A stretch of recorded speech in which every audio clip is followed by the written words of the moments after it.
Hi viewers, welcome back. ఈ క్లాస్లో మనము హెడర్ అండ్ ఫుటర్ ఆప్షన్స్ గురించి తెలుసుకుందాం. ఫస్ట్ హెడర్ అండ్ ఫుటర్ అంటే ఇప్పుడు ఈ డాక్యుమెంట్కి టాప్ ఆఫ్ ది పొజిషన్ని హెడర్ అంటారు, అలాగే బాటమ్ పార్ట్ని ఇక్కడ ఫుటర్ అంటాం అనమాట.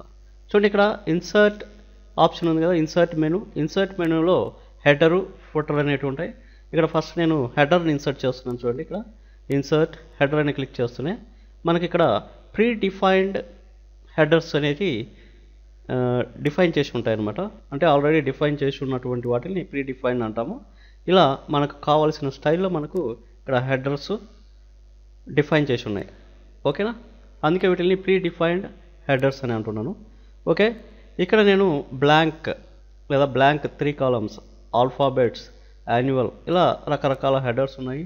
వీటిలో నేను ఒకటి సెలెక్ట్ చేసుకుంటున్నాను. చూడండి, ఫస్ట్ ఆల్ఫాబెట్ అనేది సెలెక్ట్ చేసుకుంటున్నాను. అంటే ఈ హెడర్ ఎలా ఉంటుందంటే ఒక లైన్ వచ్చి పైన వచ్చేసి టెక్స్ట్ వస్తుంది అనమాట.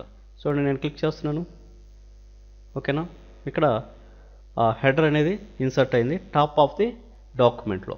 చూడండి, అదేవిధంగా ఇక్కడ header and footer design mode కూడా ఆప్షన్స్ వచ్చేసి ఈ హెడర్ పార్ట్ అనేసి హెడర్ పార్ట్, కంటెంట్ పార్ట్ మనకు డివైడ్ అయి ఉన్నాయి. చూడండి, ఇక్కడ ఇప్పుడు మనం ఈ హెడర్ అండ్ ఫుటర్ యాక్టివేట్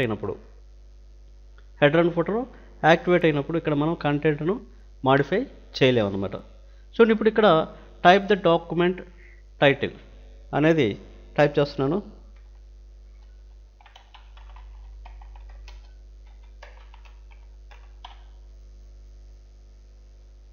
ఓకేనా, ఇక్కడ హెడర్ అనేది ఇన్సర్ట్ చేశాను. ఇక్కడ చూడండి, ఇప్పుడు మనకు హెడర్ అనేది ఇన్సర్ట్ చేశాము.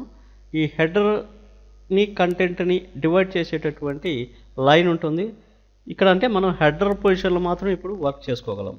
అలాంటప్పుడు ఏంటంటే ఇప్పుడు మనం అలా కంటెంట్లకి అంటే కంటెంట్ని మాడిఫై చేయాలనుకున్నప్పుడు ఇక్కడ క్లోజ్ హెడర్ అండ్ ఫుటర్ ఉంటుంది.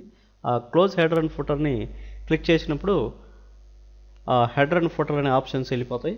మనకి ఇక్కడ కంటెంట్లో మనం మాడిఫై చేసుకోవచ్చు అనమాట.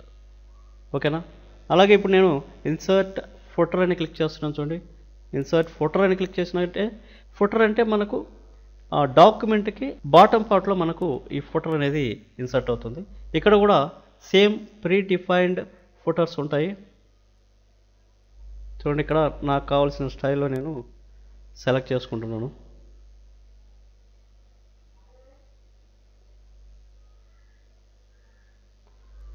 ఈ విధంగా ఫుటర్ని సెలెక్ట్ చేస్తున్నాను. చూడండి, ఫుటర్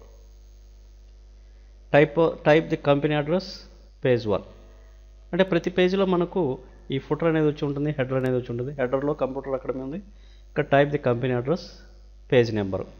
ఇక్కడ కంపెనీ అడ్రస్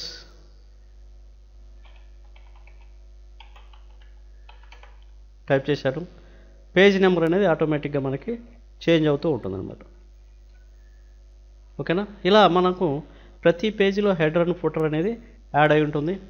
అలాగే ఇక్కడ హెడర్ అండ్ ఫుటర్కి సంబంధించినటువంటి టూల్స్ ఇక్కడ యాక్టివేట్ అయి ఉంటాయి.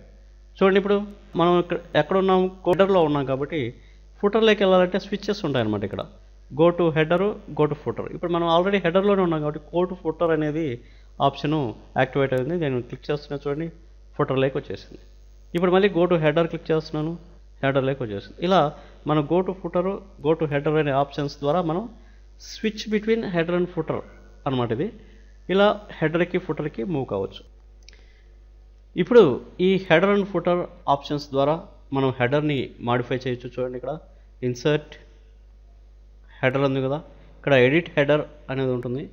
ఇక్కడ ఎడిట్ హెడర్ అన్నప్పుడు ఇక్కడ మనం హెడర్ని ఇన్సర్ట్ చేసుకోవచ్చు. అక్కడ కర్సర్ యాక్టివేట్ అయింది, కంప్యూటర్ ఇన్స్టిట్యూట్ అని టైప్ చేస్తున్నాను. ఇలా మనము ఆ హెడర్ని కూడా మనం ఎడిట్ చేసుకోవచ్చు.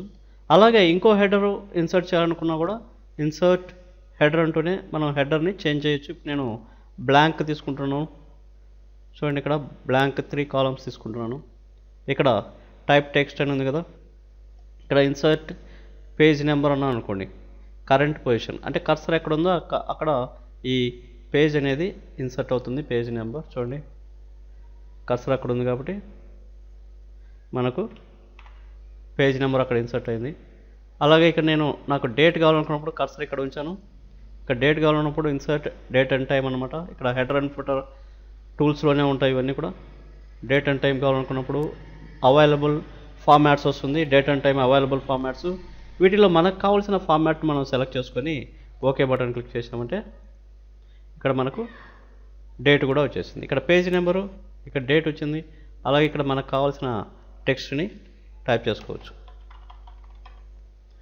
ఓకేనా. అలాగే మనకు కావాల్సిన పేజ్ నెంబర్ కానీ, డేట్ అండ్ టైం కానీ, అలాగే పిక్చరు, క్లిప్ ఆర్ట్, ఇమేజెస్ ఇవన్నీ కూడా మనం ఇక్కడ ఇన్సర్ట్ చేసుకోవచ్చు. అలాగే హెడర్ యొక్క పొజిషన్ని, అంటే మనం ఇక్కడ హెడర్ ఫ్రమ్ టాప్ నుంచి ఎంత డిస్టెన్స్లో ఉండాలి అనేది ఈ ఆప్షన్ ద్వారా మనం చేంజ్ చేసుకోవచ్చు. చూడండి ఇక్కడ ఇంక్రీజ్ చేస్తున్నాను, చూడండి ఇక్కడ ఈ పొజిషన్ అనేది మారుతూ ఉంది. అలాగే డిక్రీజ్ చేసుకోవచ్చు. అలాగే ఫుటర్ని కూడా మనం ఫుటర్ ఎంత ఉండాలనేది కూడా మనం మేనేజ్ చేసుకోవచ్చు. చూడండి ఫుటర్ని కూడా మనం చూపిస్తున్నాను. ఫుటర్ ఫ్రమ్ ది బాటమ్, చూడండి ఇక్కడ ఫుటర్కి గ్యాప్ వచ్చింది. అంటే అంత డిస్టెన్స్లో, ఫుటర్ నుంచి ఎంత డిస్టెన్స్లో ఉండాలనేది ఇక్కడ మేనేజ్ చేసుకోవచ్చు. ఓకేనా. హెడర్ అండ్ ఫుటర్ టూల్స్ అర్థమైనా.